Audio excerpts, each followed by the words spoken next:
Hello నా ప్రియమైన మిత్రులారా, ఎలా ఉన్నారు అందరూ? నేను చాలా హ్యాపీగా ఉన్నాను. ఈ రోజు అయితే ఇంకా హ్యాపీగా ఉన్నాను, ఎందుకంటే మా ఊరు చెరువులో ఈ రోజు చేపలు పడుతున్నాము. మా ఊరు వాళ్ళు అందరం. పల్లెటూరుల్లో ఎండాకాలం వస్తే చాలు చెరువుల్లో నీరు తగ్గిపోతుంది. ఇంకా అందరం చేపలు పట్టడానికి రెడీ అయిపోతాము. నాకు అయితే ఒక్క చేప కూడా దొరకదు, కానీ నాకు చేపలు పట్టడం అంటే చాలా ఇష్టం. ఈ చేపలు పడుతుంటే చిన్నప్పుడు మనం చదువుకున్న 3 చేపలు కథే గుర్తొస్తుంది నాకు. ఇక్కడ చూడండి, చెరువు అంతా ఎండిపోయింది, కానీ అక్కడ గుంతల్లో నీళ్లు మాత్రం నిండి ఉన్నాయి. ఒక గుంత నుండి మరో గుంతకు నీళ్లు వస్తుంటే ఆ నీళ్లుతో పాటు చేపలు కూడా వస్తున్నాయి చూడండి. కొన్ని చేపలు అయితే లోతుగా ఉన్న గుంత నుండి పైకి ఎగురుతూ చాలా వినోదాన్ని కలిగిస్తున్నాయి. అది చూస్తూ అలానే ఉండిపోయా నేను. చేపకున్న సామర్థ్యం ఏంటంటే నీరు ఏ వైపు నుండి వస్తుందో ఆ వైపుకు ఎదురుగా ఈదటం. ఈ సామర్థ్యం చేపకు తప్ప మరే జీవికి కూడా ఉండదు. కానీ అంత బలం ఉన్న చేప మనిషి చేతికి దొరికితే మంచి చేపలు కూర అయిపోతోంది. మీలో ఎంతమంది చిన్నప్పుడు మీ ఊరిలో చేపలు పట్టారా? అయితే కామెంట్ చేయండి. ఏమండోయ్, మీకు ఒక విషయానికి చెప్పాలి.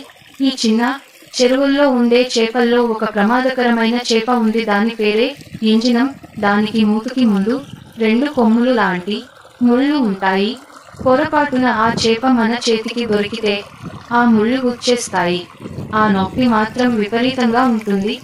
ఇంకా ఏ చేపలు పట్టడం గుర్తుకు రాదు, వెంటనే ఇంటికి వెళ్ళిపోవాలనిపిస్తోంది. ఇంకా ఆ రోజు అంతా ఆ నొప్పి ఉంటుంది. ఎప్పుడు అయినా మీరు చేపలు పడితే ఆ ఎంజినం చేపతో జాగ్రత్త. ఈ వీడియోని లాస్ట్ వరకు చూసి మీరు కూడా ప్రకృతిని ఆస్వాదించండి. అలాగే మరెన్నో ఇలాంటి వీడియోస్ కోసం మన యూట్యూబ్ ఛానల్ని సబ్స్క్రైబ్ చేసుకోండి. ఇదే స్టోరీని మీరు ఇంగ్లీష్లో వినాలి అనుకుంటే లాస్ట్ వరకు చూడండి.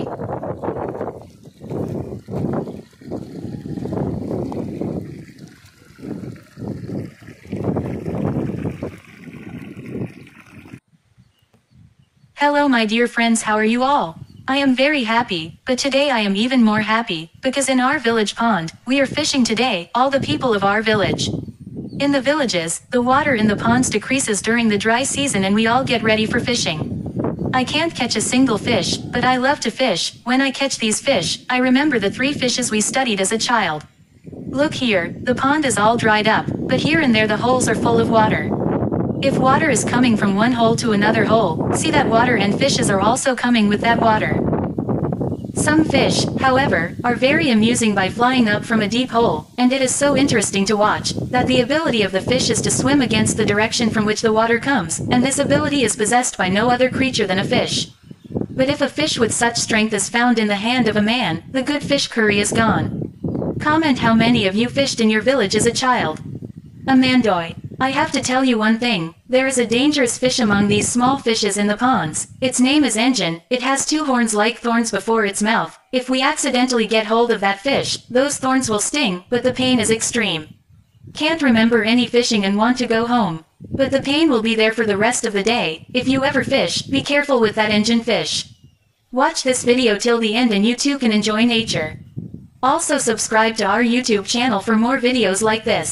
If you want to hear this story in English, watch till the end.